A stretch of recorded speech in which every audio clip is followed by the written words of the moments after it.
जय श्री कृष्ण। श्रीमद् भगवत गीता अध्याय 2 श्लोक 59।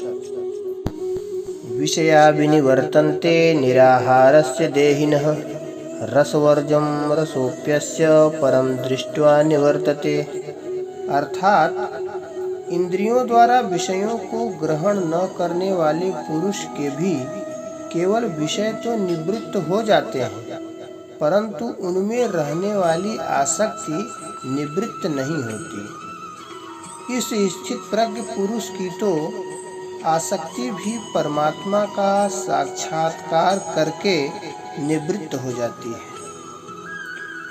स्वामी राम सुखदास जी व्याख्या करते हुए कहते हैं कि भोगों की सत्ता और महत्ता मानने से अंतःकरण में भोगों के प्रति एक सूक्ष्म खिंचाव, प्रियता और मिठास पैदा होती है।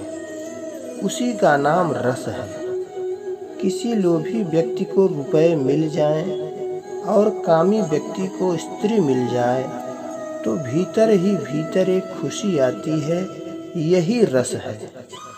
भोग भोगने के बाद मनुष्य कहता है कि बड़ा मजा आया। यह उस रस की स्मृति है। यह रस अहम में रहता है। इसी रस का स्थूल रूप राग और सुखासक्ति है। कर्मयोग, ज्ञान योग तथा भक्ति योग तीनों साधनों से नाशवान रस की निवृत्ति हो जाती है। ज्यों-ज्यों कर्मयोग में सेवा का रस, ज्ञान योग में तत्व के अनुभव का रस और भक्ति योग में प्रेम का रस मिलने लगता है, त्यों-त्यों नाशवान रस स्वतः छूटता चला जाता है। जैसे बचपन में खिलौने में रस मिलता था, पर बड़े होने पर जब रुपयों में रस मिलने लगता है, तब खिलौनों का रस स्वतः छूट जाता है। ऐसे ही साधन का रस मिलने पर भोगों का रस स्वतः छूट जाता है। नाशवान रस तात्कालिक होता है और अधिक देर नहीं ठहरता। स्त्री, रुपए आदि की प्राप्ति के समय जो रस आता है वह बाद में नहीं रहता है। भोजन के मिलने पर जो रस आता है वह प्रत्येक ग्रास में कम होते होते अंत में सर्वथा मिट जाता है और भोजन से अरुचि पैदा हो जाती है।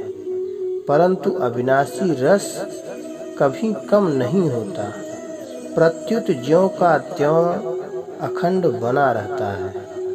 नाशवान रस का भोग करने से परिणाम में जड़ता, अभाव, शोक, रोग, भय, उद्वेग आदि अनेक विकार पैदा होते हैं। इन विकारों से भोगी मनुष्य बच नहीं सकता, क्योंकि यह भोगों का अवश्यंभावी परिणाम है। इसलिए भगवान ने दुखों का दर्शन करने की बात कही है। दुख दोषानुदर्शनम। कामादि दोषों से मुक्त होने पर ही मनुष्य अपने कल्याण का आचरण करता है।